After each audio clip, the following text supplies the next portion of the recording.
Do you guys need? In the past, I've done things like record my end on Audacity. Do you want me to do that? No, it's fine. Okay. Yeah. We do require $25 exchange rate. Oh yes. So And because we're Canadian, we require that $25 in American. that's right.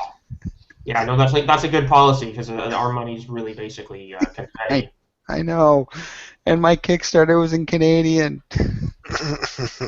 So close. Anyways, all right. So we'll introduce ourselves, Mark, and then I'll just say we've got a special guest, and then you can introduce yourself and say what you're all about. Cool? Sure. All right.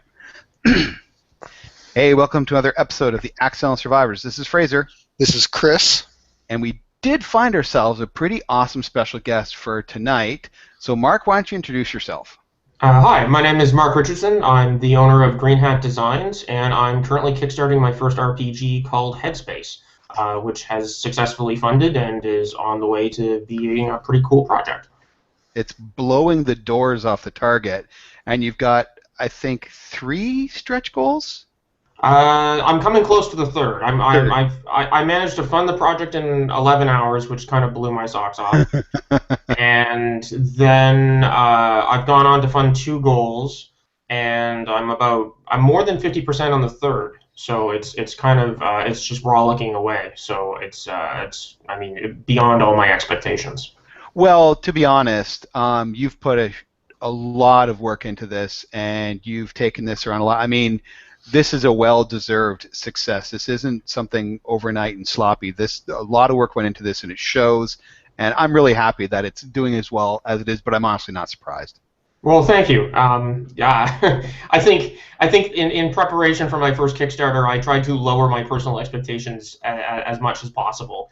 I had really hoped it would be this successful, and I'm really happy and thrilled that it is. Yeah, it's no small feat, as you know, getting these things to this point. Mm-hmm. Absolutely. Well, before we get into that, we'll do our traditional drink check. On the screen in front of me, Chris is on the farthest left. So, Chris, what are you drinking? I'm going back to the roots, and I got a Innocent Gun original. Dude,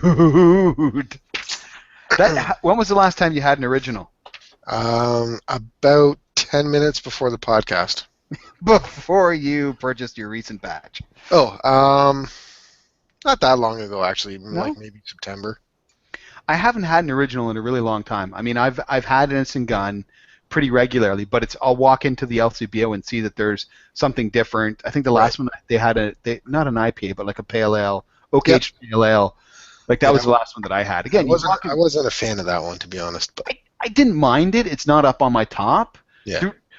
There haven't been that many that I can't say I've actively disliked any. It's fine. It's just not. Yeah. It's not rum. Yeah. It's not rum cask. No, it is which not. remains the ultimate. Awesome. And what are you drinking, Mark? I'm having a nice cold, crisp glass of rosé. I'm more of a wine guy at home, a beer guy out when I'm out. What brand of rosé is it? It is a Chateau de Charme. It's a Niagara on the Lake VQA. Cool. It's pretty good. All right. It's not the it's just nice to get home and have a bit of a break. The last week's been pretty crazy. At work and with Kickstarter? Well, it's sort of no. I mean, work is steady. I work in the federal government, so since the RIP dropped and the election's been going on, things have, I guess, quieted. But things are starting to really pick up as everybody prepares for the new government. Yep. Oh, I hear that. Well, I've got. Let's see if we can hear this. That is the sound of a Mad Tom. I love Mad Tom. Oh yeah, baby. And so, little story: the LCBO and the Rideau Center, which is is in downtown Ottawa. It's right across from where I work. They recently moved, and they opened in their fridge. They've got an actual closed fridge now for beer, which they didn't have before.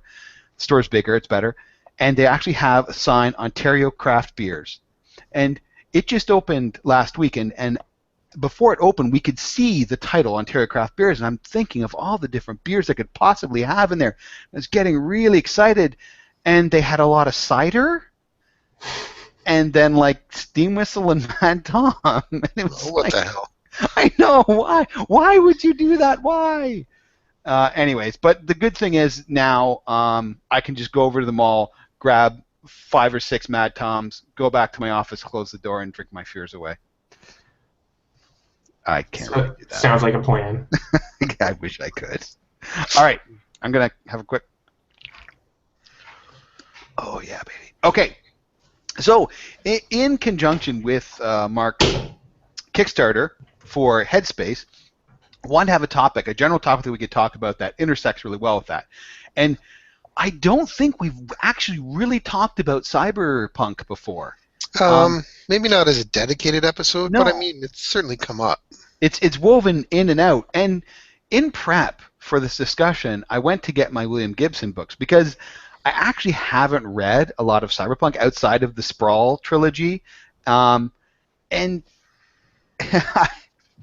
Johnny Mnemonic, the short story, was published in 1981. Unbelievable. Yeah, just don't, like, the movie's not a... No. Well, I have to say, I enjoyed the movie. Oh, okay. the movie was okay. I'm not saying it's like great, but I think I enjoyed the visuals of it. Yeah, it has a visual flair, certainly. Yeah, and I kind of like the priest cyborg. He's cool, and there's a lot of cool characters in it, and the jitters, and I think there's a lot of not bad ideas in it. It certainly was, even for its time, it felt kind of dated. Yep. Well, one of the things that they did in the movie that he thankfully steered clear of in the book was try to quantify the technology. Mm-hmm. And I can't remember the exact amount, but he had something like 500 megs in my head or something like that. And, you know, a year later, that sounded ridiculous. Right. And, I mean, the one interesting thing about William Gibson, who was writing the Sprawl trilogy and the stories that went before that, is he actually didn't know anything about computers. So it was all just, which I think is one of the reasons why he didn't try to quantify anything. If he had known something about computers, he might have tried to like talk about memory and bandwidth and all that kind of stuff. He didn't know anything, so he didn't even try. They were just devices, right? And I think that worked really well. Well, I mean, I think that's really similar to, like, if you look at a lot of really good sci-fi that people really enjoy, like Star Wars doesn't try to quantify.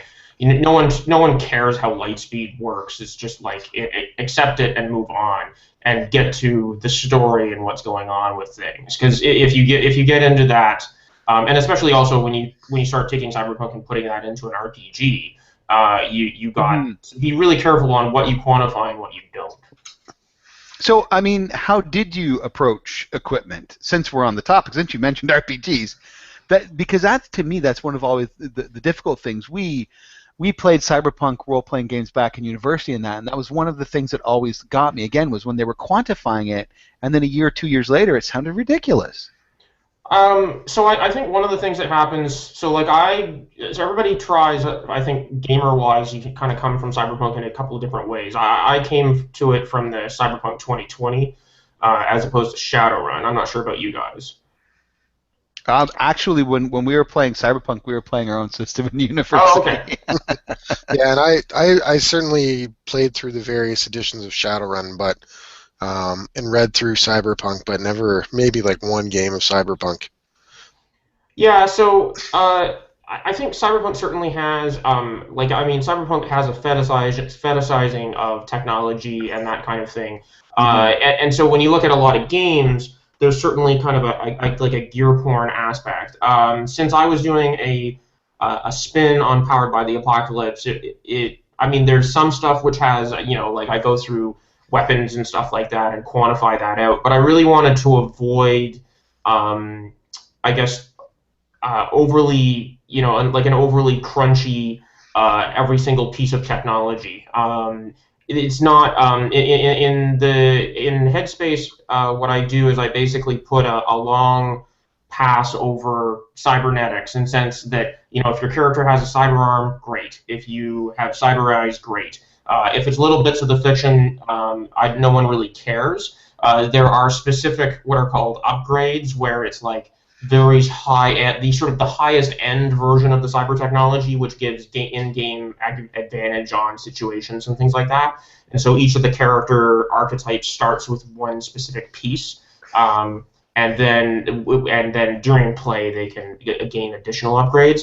So there is certainly some level of that, but I didn't want to get into like in Cyberpunk 2020, you pick like what kind of cyber eyes you want, and then you go down pick lists of like hundreds of little gizmos and stuff. And I'm like, that's not powered by the apocalypse, and that's not. I think sort of these days anyway, at least when you look at the way people play things like story games and stuff like that, it's not the kind of thing that people want to do. No, there still is a lot of crunch going on, and that remains part of the community. They might be interested in that, but I'm kind of with you. It didn't seem to affect the narrative, so what did it matter? But another part of one of the reasons why I really liked Cyberpunk that I didn't realize until much later was its connections, at least William Gibson's, with noir. And that was, like, I didn't understand how much I liked noir until I actually stopped and looked at what I was writing.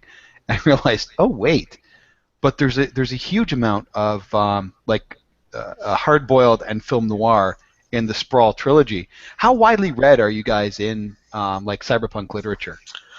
I've read Mona Lisa Overdrive. Yeah.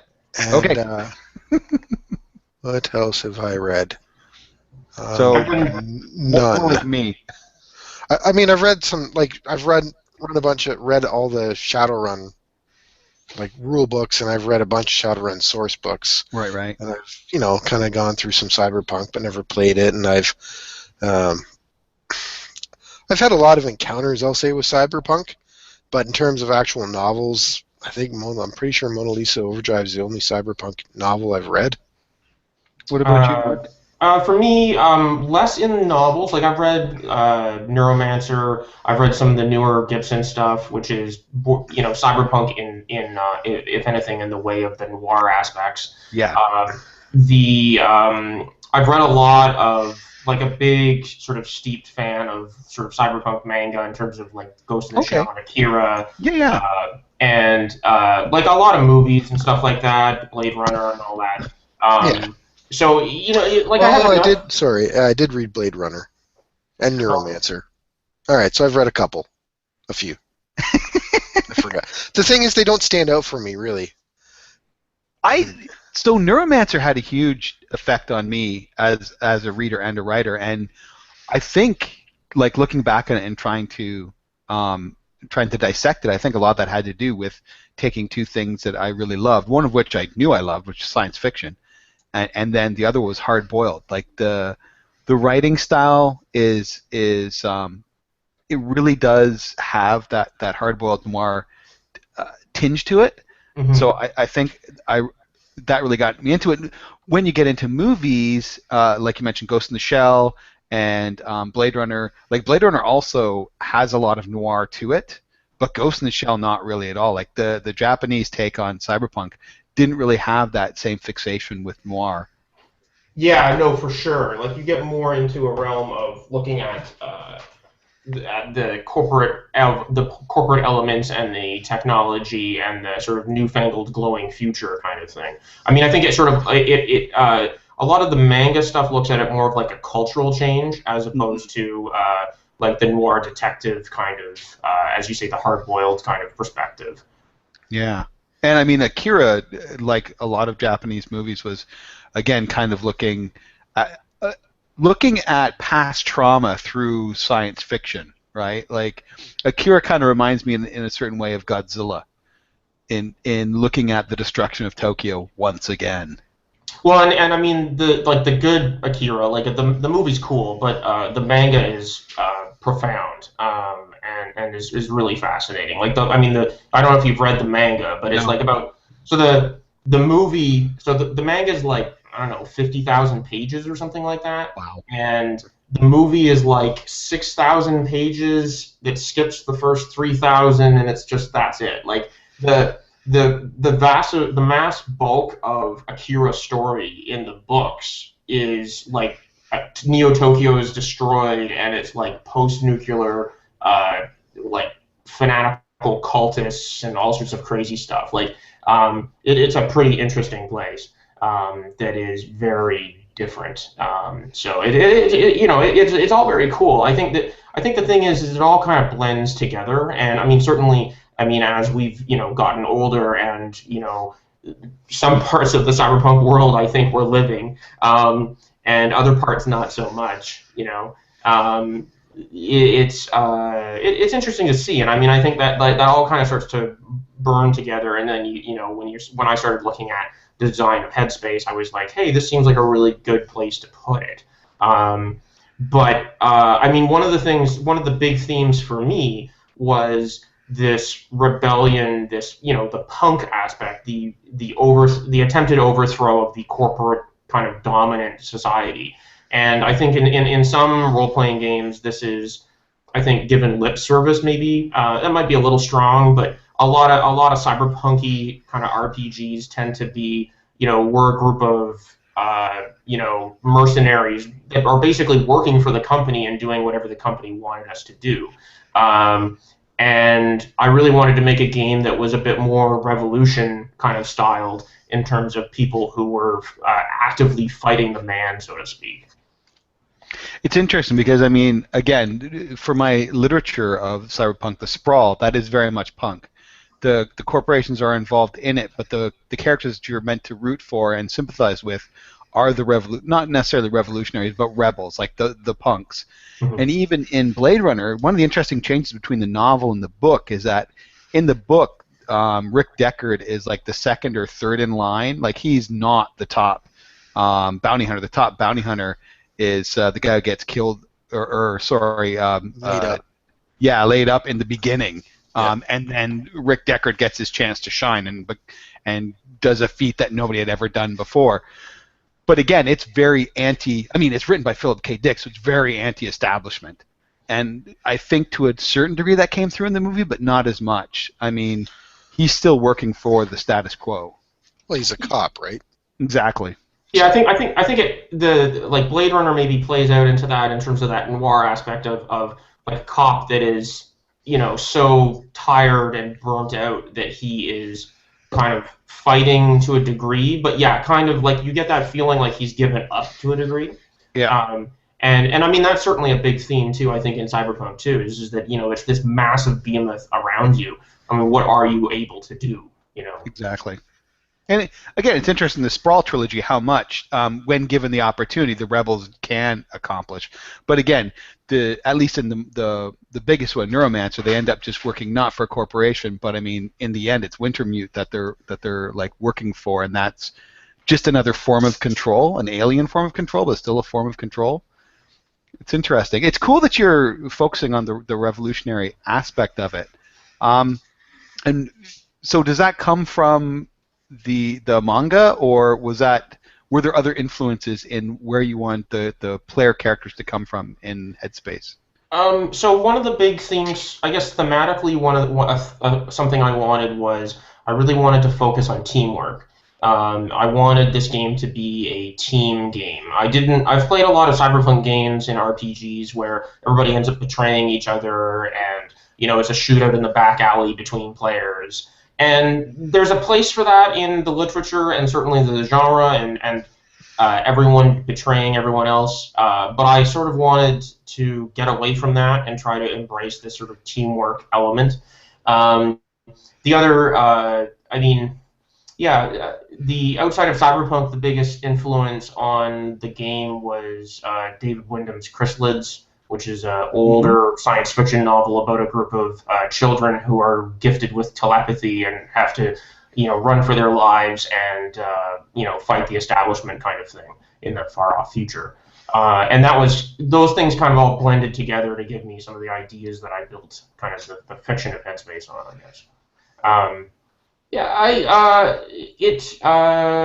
I would say, like, from the corporate rebellion perspective, I really wanted to make sure that it was the operators, which are the players, against the corporations at all times, and like even as the game plays out, all of the like, for example, the objective clocks, which are in Powered by Apocalypse games, in this game, they're all directly, like half of the clock is operator controlled, half of the clock is corporate controlled, and it's the clock resolves when any 3 sides of the 6 have been filled out, and it's declared victory for one side or the other. Okay, so the bad guys can win. Oh, totally.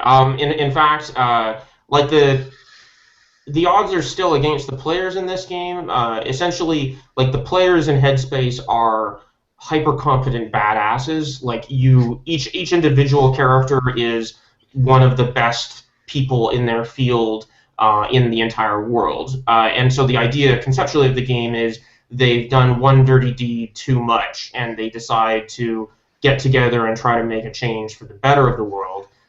Except they're only 3 or 4 people, so they don't have enough power, like physical skills, to take on corporations. So they get this illegal cyber technology called Headspace implanted, which Wi-Fi's their brains together and allows them to share their expert skills at expert levels, and take the fight to their opposition. So basically, any character in the game can be the perfect hacker or the perfect mercenary assassin.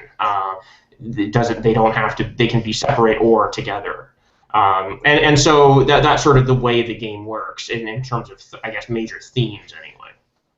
So I read through that, and the first thing that popped to mind was the Netflix show Sense8. Yeah, so a lot of people, it's really funny because like I've been working on this game for like 3 years. Yeah. I mean, That's always the way, right? Yeah. So I mean, Sense8 has actually been really cool because a lot of people have seen it and really enjoyed it. And so if you've seen Sense8 and I say to you, okay, so my game is Sense8 meets Blade Runner, you kind of get a lot of it right then and there, and it's like. So that's kind of cool. It's actually worked out, I mean, to my benefit in terms of especially making like tweets trying to explain the game. I mean, shared consciousness isn't, it has been experimented in a lot of different fiction. And so, I would say the biggest thing that separates my game, I mean, there aren't really many games, I think, that have directly shared consciousness. I mean, there's telepathy and superpower games and things like that. But this game is sort of hard-coded into that. So, I mean, everything in the game basically swings back to emotions, emotional control, shared skills, shared knowledge, that kind of thing. And that was actually something that was really interesting. The kind of the stress counter, where it in a way it forces characterization. So can you explain how emotional baggage can affect the characters? Because it's something that's very different that I honestly wasn't expecting when I started reading the game. And when I ran across it, I'm like, wow, like that would be an amazing hook for some role-playing space. Okay, so basically in Headspace, everything swings on emotions, and the core fundamental emotions, there's 5, are rage, grief, fear, need, and ego. Your characters have ratings in these, and they represent your attributes. So in this game, there's no physical attributes. There's only emotional attributes. Your ratings in the emotions denote your degree of control in the emotions. So if you have a positive rage, you don't get angry. If you have a negative rage, you tend to have an anger management issue. And basically the way the game works is each character has 3 unique skills, which they can use to do cool stuff in the fiction. When you make your characters, there's a process at the table where let me just grab one of the characters as an example. So if you're the Ronin, for each of your character skills, you have a question, which is sort of a leading question to sort of tell the fiction of the world and highlight your emotional baggage for the skill. So, for example, explosives, who got hurt by the bomb you didn't get to? And then the party comes up with some fiction and decides who in the party is involved in this story. And then you create some fiction about what happened. And then you ask yourself, how does this make me feel? Which of these emotions do I relate to that story? And so, if maybe someone got hurt because, as we decide in the fiction, they weren't doing their job, so maybe, who knows, maybe you decided to relate ego to it.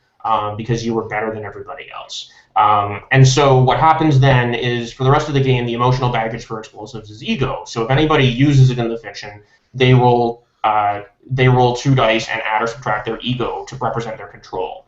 Now, the reason why this happens, it separates a bit from the specific character, because if you had to remember, like, each character has daddy issues or something like that, it would be very confusing. So it abstracts it to the general emotion, and then you do it. You play it out in the game. And the way this happens is that when you use another player's skill in the game, if you roll low, so like in normal Powered by the Apocalypse games, you get given sort of less than optimal pick lists, or the GM tells you what happens. In this game, when you roll low, you pick from a short list of emotional complications based on that emotion, and you incorporate that into what you're doing. So you basically make your own success complicated.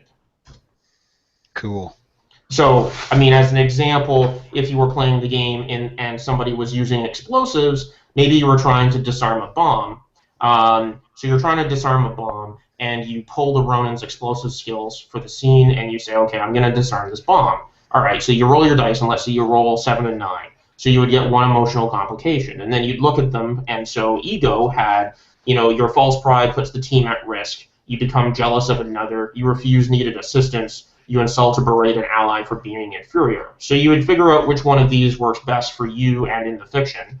So maybe, you refuse needed assistance. Maybe there's something else going on in the scene, like you're trying to disarm the bomb. There's something else you should get to, and you could ask for help, but you don't want to. So you describe a scene where you focus your efforts on just disarming this bomb and ignoring something else that's important, and you create some piece of fiction which, of course, comes back to get everybody else and bite them in the butt, which is the same thing Powered by Apocalypse does, except in this case it's a bit more player-generated. So the game tends to move a lot of, this particular design tends to move some of the heavy lifting from the GM to the players, so the GM makes sort of less direct moves and normally plays off the characters a bit more.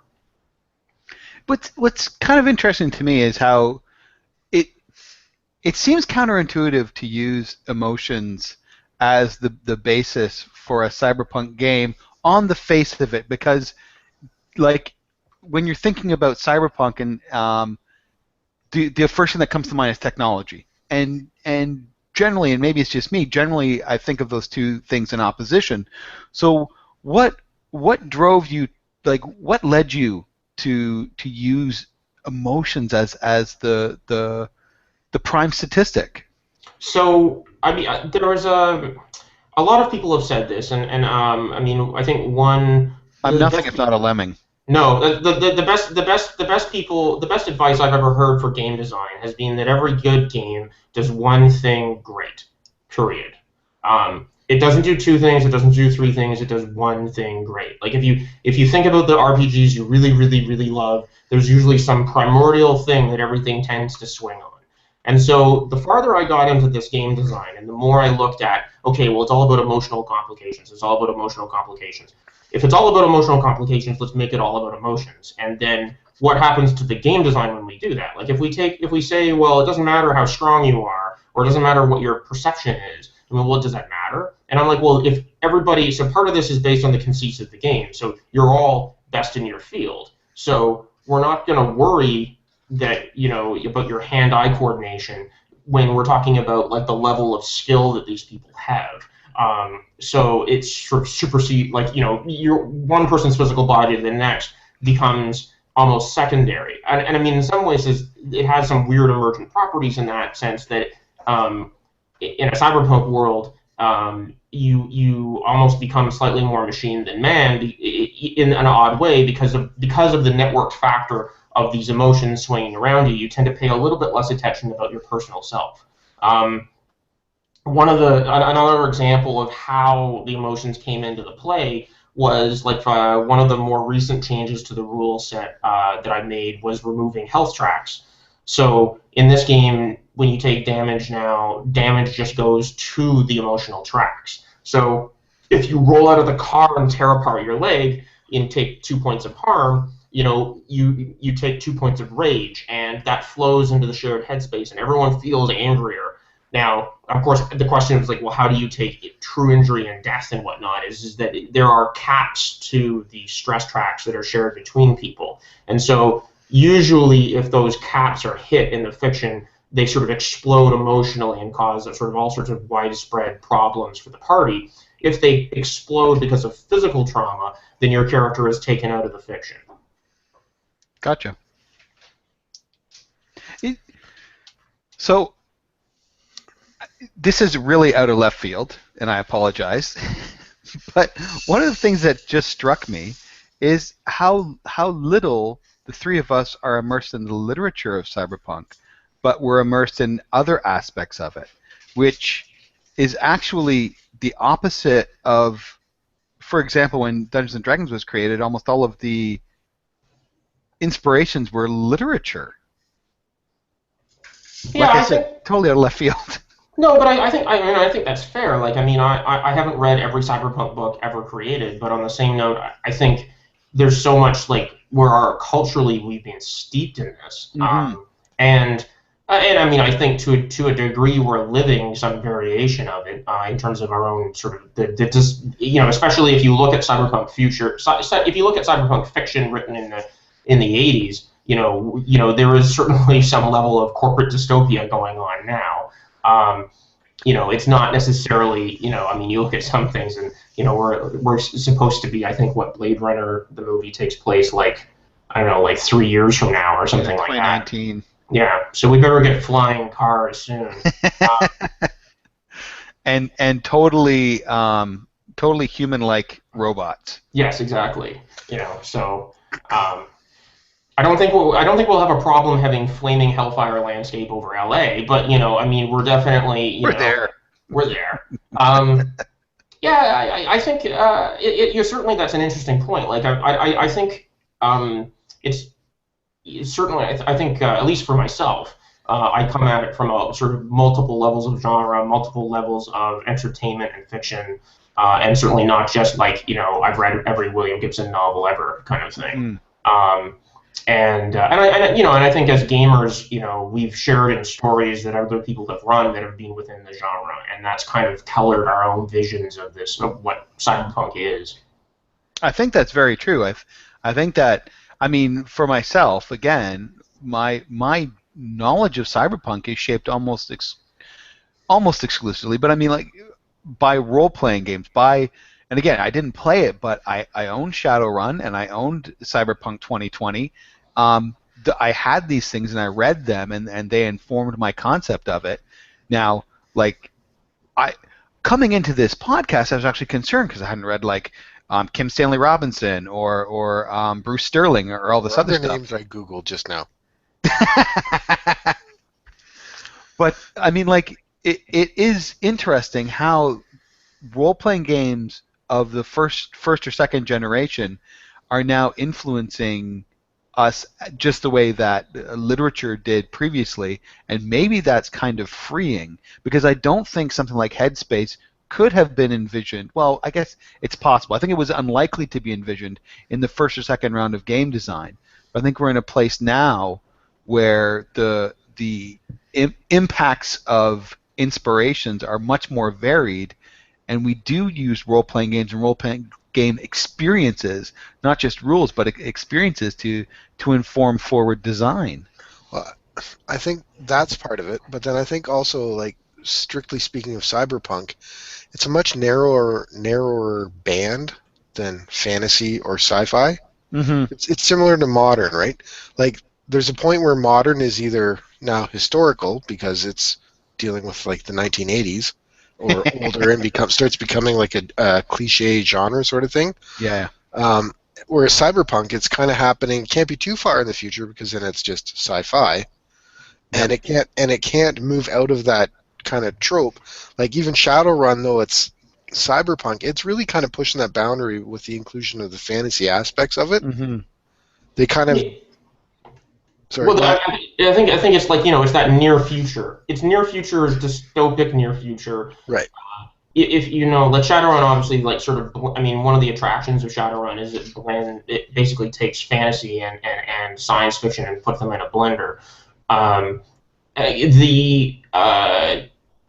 Yeah, it's certainly an interesting design space. I mean, and the thing that's funny about it is that if you start moving a little too far into the future in terms of like technology can do certain things, but if you go that one step too far, you've become Star Trek or Star Wars. Mm-hmm. And in the same thing that if you go a little too far back, you're a hard-boiled cop in Chicago, and you're not telling a cyberpunk story. Unless it is a cyberpunk story. I mean, one of the things I tried to do with my game, like one of the things I decided to do sort of design-wise was I wanted my game to be purposely designed semi-generic cyberpunk. And the reason for this was the whole game is basically a kind of a what-if statement 50-ish years into the future with no specific setting in mind. And then the idea was that there would be core settings that essentially they're agnostic from each other. They are completely independent. So the core game ships with a post-tsunami Vancouver and a drought-stricken Israel that's governed by the United Nations. And so those are the two settings that come in the game. And then the idea was that you could play with either of these. So if you want to play UN Israel, where the UN has been governing the entire state for the last 7 years and is 1 week from pulling out, you can play that crazy environment of what that would be. If you want to play post-disaster, you can do that.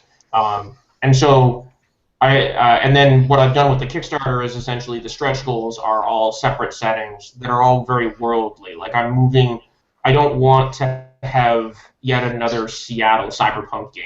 I have a couple of stretch goals that take place in the U.S. We haven't hit any of them yet, but the plan is to really be more worldly, like in terms of Tokyo, New Zealand, South America. The next one from after Hamish Cameron, the next setting is Emily Care-Boss, who's going to do an undersea arcology. So there's a couple other crazy things that I have. Tokyo is interesting because I think of like anywhere that I can think of right now, Tokyo is probably about the closest thing we have to actually being cyberpunk. Yeah, I think it's just maybe certain places in Tokyo are cyberpunk. Like they're living it now. The certain technology levels are not there, but cyberpunk itself, like flying cars, is not specifically cyberpunk. That's just like an addition to, right? It's more about the attitude and that melding of technology and way of life. And I just as you mentioned, like Tokyo, it's got to be right on that cusp. Yeah, so you don't have to do a lot of far imagining to picture some of the big megalopolis cities of being in this place where, culture evolves into technology and they sort of just wash over each other and start to define each other. So it's also like when you mention Tokyo, it's interesting because a lot of cyberpunk, at least the cyberpunk that I've read, talks about like getting into cyberspace, like the entrance, and it's generally always a physical connection that leads you into that. But when you've got a large number of people that really live their lives online as opposed to in the real world, like you kind of are there. Like they don't project themselves through technology into cyberspace as in the fiction, but that's where they live their lives. That's where their friends are. That's where they've built their identity. So I mean, sure, you're not plugging into cyberspace and you're not there, like you don't physically feel like you're in cyberspace, but really like it is kind of cyberpunk. Yeah, well, I mean, I think one of my favorite little sayings that's very 80s, I guess, from cyberpunk literature is jacking in, Right. And I mean, the sort of the grand, I guess, funny thing about jacking in is in our own future, everything is Wi-Fi. You can bet that nothing is jacking into anything, but everything is connected. I mean, we're in a world now where our TVs have Wi-Fi, for God's sakes. So. Yep. Everything is just sort of seamlessly interconnecting into this mesh, and it doesn't seem surprising that technology is just cross-interfacing to us anymore. Like that's supposed to be the natural way things go, and I mean I think that's part of our experience and interpretation of the way this technology would get used, and I mean in certain. I think one of the more modern sort of interpretations of cyber technology and hacking and the internet is sort of more augmented reality, like seeing where, at what point do we allow ourselves to see into this electronic space at the same time that we're interfacing with the real world. And so, like, I think, and there's, like, for example, there's purposely not specific hacking rules in Headspace. You can use the technology to kind of do what you want. You can hack a door and make it open. You can launch an attack program and do stuff. But I specifically avoided saying, okay, here's the firewall, what do you do? Because, you would be kind of constantly surrounded by that. I mean, everybody's phone has a little tiny firewall. Everything is there. It's just kind of a little overwhelming for that kind of thing. So I really wanted to focus on the fiction and sort of and make it about everything that's happening in the now. And also things like firewalls and hacking, that tends to be granular. That tends to be more about robust systems. And I mean, Headspace is much more in a like, I'm going to say simple not in the sense of very few pages of rules, but simple in the sense that it's trying to get the rules out of the way of the narrative, as most Powered by the Apocalypse games are. So it just, to me, hacking just wouldn't fit in there. Like, to me, that seems, again, like very granular. That's something that you do with, like, a game like Champions or something like that, or GURPS. Oh, something with a lot more granularity to it. Yeah, I mean, I think, like, hacking is one of those things where it's strategic, and like, last year I went to a gaming convention, and there were several people who were well versed in real world cybersecurity technologies and stuff like this, and they gave a presentation on how hacking actually happens. And the honest truth is, it's boring as hell. And a lot of it's heavily pre-planned, and a lot of it, frankly, involves knowing where security systems are and industrial espionage and things like this, and which is all great stories. There's frankly better stories about trying to get that information than there is in the hack itself. And I mean, there's certainly a visual aesthetic to that sort of summoning electronic beasts to fight for you, I guess. But to me, that wasn't really where the game was going. And as you say, like, there's certain games have that level of crunch. Headspace has a lot of moving parts, but I wouldn't describe it personally as being crunchy. Admittedly, I am the kind of person who've run Burning Empires and Burning Wheels, so that's that and only, like, Champions, for example, is, well, crunch-tastic, so. And there's nothing wrong with that. Like, I love a decent amount of crunch and hyper, codifying of how things happen. But I mean, as an example, like, I really wanted to move away from strategic planning at an operational level. So one of the skills in the game, the handler has a contingency skill, which allows you to interrupt the fiction with whatever the heck it was that you needed to do. Of course, we had a van parked outside. We would have planned for that contingency. Or of course we brought some explosives. And of course, when people say, well, what happens as an emotional complication when you plan to have explosives? Well, maybe you didn't bring the right explosives. Maybe you only brought, door busters, and you have to take open a car or, blow up a car. Who knows what? You can interpret it any way you want. But the game was more about, I didn't want, at least in my vision statement of the game, I didn't want to have a thing where we spent 4 hours sort of during the session plotting exactly sort of SWAT team style how we were going to move on this facility. I wanted the game to be about, okay, you're moving on this facility, you're good enough to do this and wing it as you go, what are you doing? Mm-hmm. Or the planning was in the back, the backstory. Don't worry about it. Say you planned it, and let's just do it. Yeah. Well, So I was gonna say it gives the expertise to the character, and Right. then lets the player narrate that fact. yeah, for sure. So, like, I mean, in a Powered by Apocalypse games, you all have, like, the GM perspectives of like all your rules and things like that. So, like, I mean, if as an example, like, the 3 underlying components of sort of your mission as the GM in Headspace are: make the operatives feel like hyper competent badasses in their specialities, present a world of ruthless ambition and emotional consequences. Break the world in such a way that only the cell can fix it. So, I mean, that's your mission statement. Follow those rules and the game will be fun. Of course it will. Because it's awesome. Well, thank you. How much longer is there on the Kickstarter, by the way? There is, I think like right here. There is 18 days to go. It will close on the 15th of November in the evening, and yeah. I think you're going to hit a few more stretch goals.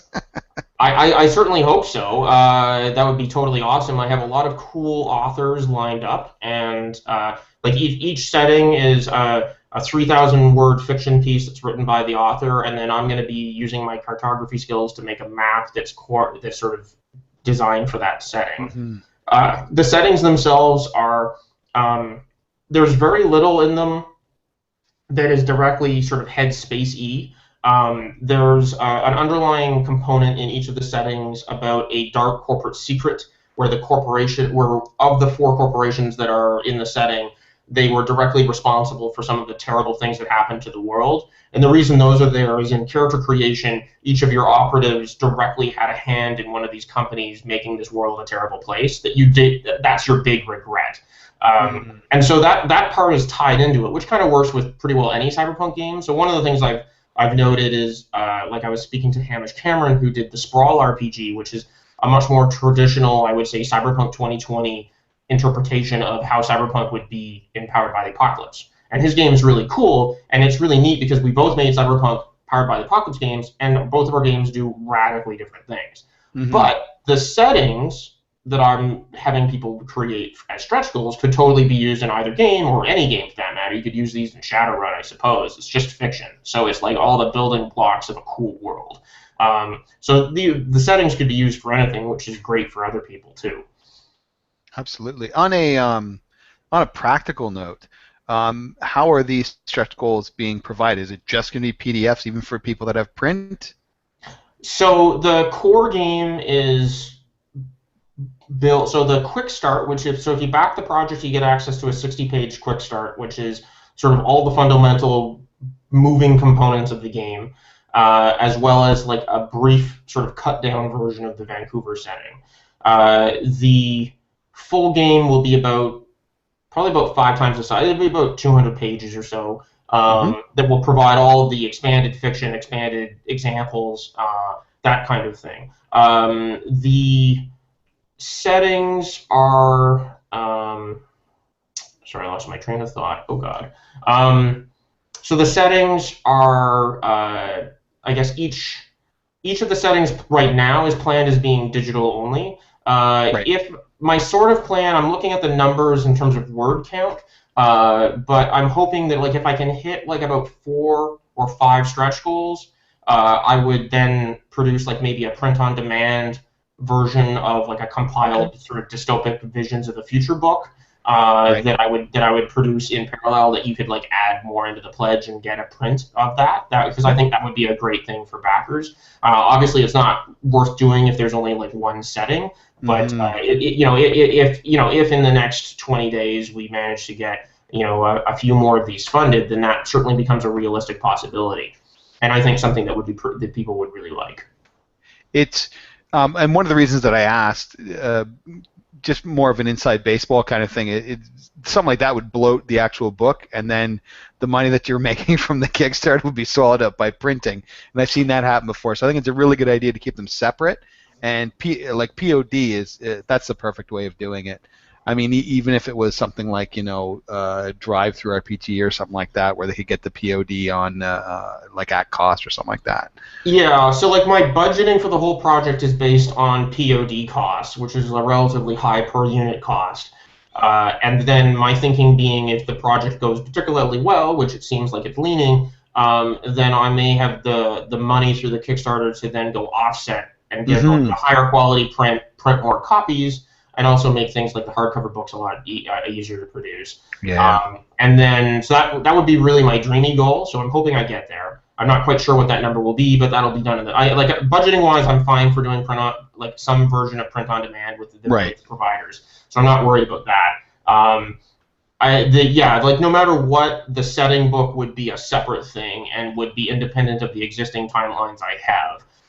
So like right now, my aim is to produce a digital version of the book by May of next year and printed versions in June. I mean, the fundamental goal for me as a big target is to have a printed version of Headspace that I can sell to people and give to people at next Gen Con. Absolutely. We've got our fingers crossed for that, but I don't think you're going to have a problem with that. And offset print would be pretty awesome. Well, it's just a higher quality product, and obviously, as anyone who's produced products before, it's so much cheaper. Admittedly, the tricky thing with offset is, you have to put those books somewhere. That is true. So after the Kickstarter is done, after those books are printed, and you close your book on Headspace, what's next? So, I mean, unfortunately, as a game designer, I mean, I've certainly hit the bug at this point.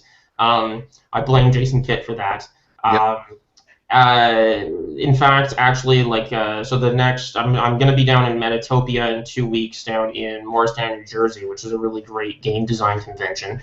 And I'm going to be working on 2 designs there. Jason and myself are working on a Fate-based game called Fate of the Galaxy, which is a sort of epic, grandiose, high science fiction sweeping galaxy conquest role-playing game. So basically, Dune and all of that kind of fiction as a Fate core interpretation, where you are. One of the essentially for people who have played Fate a lot, one of the big things we're doing is that you build the galaxy as a group, and then the aspects of the galaxy define your characters as you rule pieces of it. That's one of the things we're working on. So we're gonna be playtesting that game and seeing how some early versions of character creation and playing out some of the fiction works that we've been working on. Cool. And personally, because I think every designer has to have their own little pet project, I have a thing that is like in super infancy.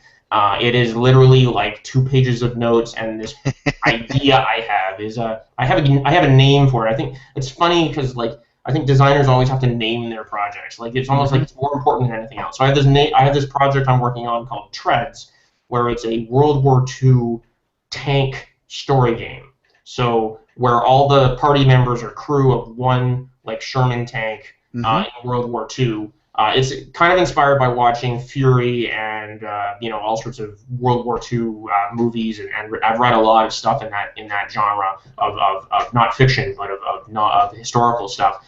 And I've always found it really fascinating, and I was like, well, this would be a really neat way of telling a story. Is people all you have this claustrophobic environment. You have people who are on wit's edge, but they have to work together, and they are sort of forced together. So it's sort of going on that same level of teamwork and raw emotions and also epic action and violence, which I guess I spring off from Headspace. So I'm staying in my same design spaces, I suppose. I'm just moving fairly far away. I'm definitely I'm not going to actively work against it, but I don't want to do Powered by the Apocalypse on my next design. I really want to either I don't necessarily want to make my own game, because that can be a lot of heavy lifting that is not necessarily my complete cup of tea. But I mean, I'm willing to do that too. Like, it's not the end of the world. But I definitely I need to move rule sets and change things. I don't want to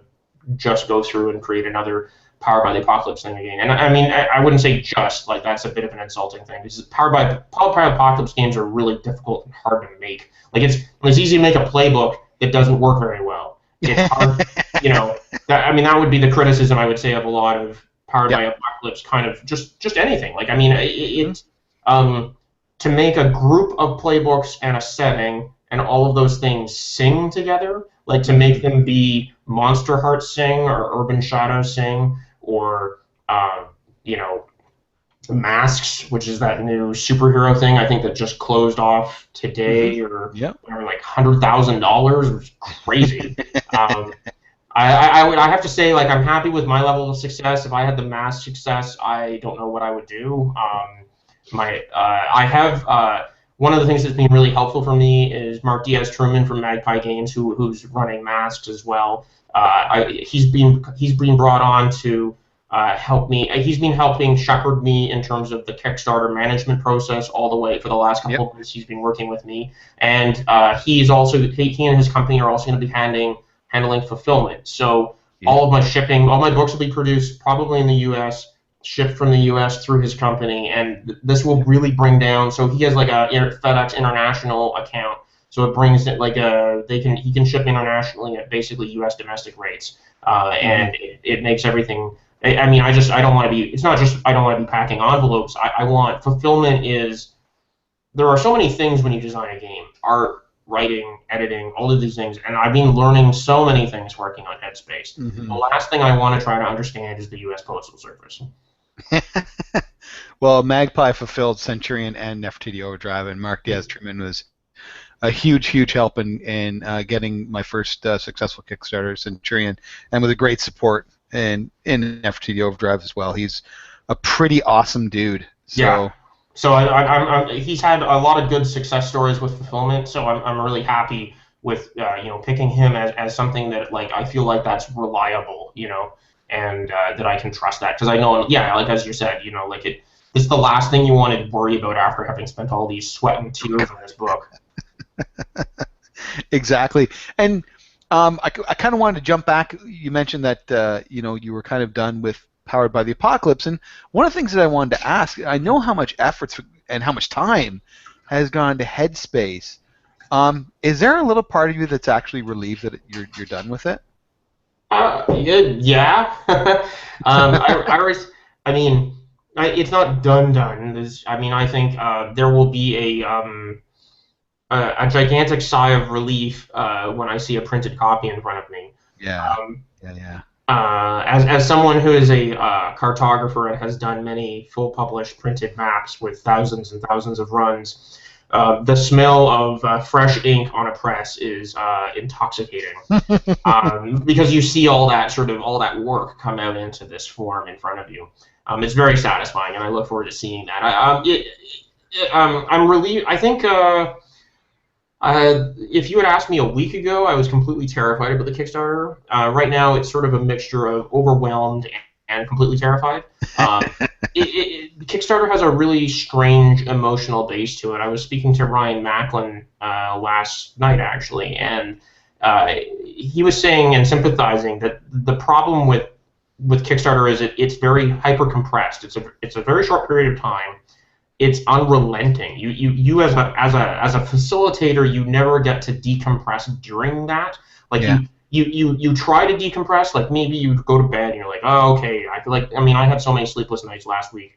But maybe you don't get any backers for 4 hours, and it's really weird because even when your project funds, if there's a big break where you don't get any backers, there's this part of your brain that starts going, oh my God, you've completely failed. Yeah, what have I done wrong? What have I done wrong? Why does no one like me and me or my project anymore? Like it is, game designers, like we hate ourselves. We are our own worst enemy. I mean, it's an art thing. Artists love self-loathing. So it's it's part of the parcel. It's just such crazy hecticness.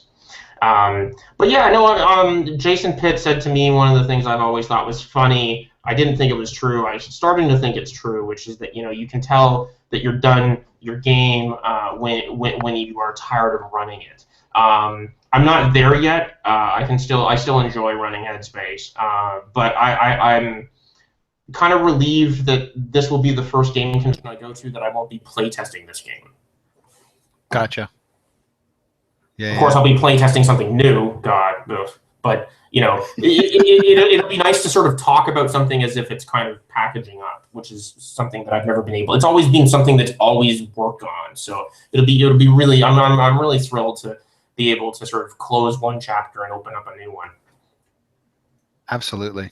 Yeah. Well, and like you said, there's still a little bit more time with Headspace. Is the main writing done? Like the main book is done? Yeah, so I brought on a team of people to help me. I mean, I'm an okay writer, and I will never pretend. I know many of my friends who are professional writers who are really, really good, and so I decided, hey, you know what? Like, I mean, I could write about cybernetic technologies, or I could write about GM advice, but I thought I would bring on some of these really cool people I met to help me work on this. And so while I was trolling away on the sort of, I guess, mechanical underpinnings of Headspace for the last 3 years, I've hired a group of artists and writers to work on this game. So Lillian Cohen Moore, Rob Donahue, Jason Pitt, Brian Engard, Shoshana Keswick have all contributed a large wealth of writing, which has already been completely done. It hasn't been copy edited, but I have about 40,000 words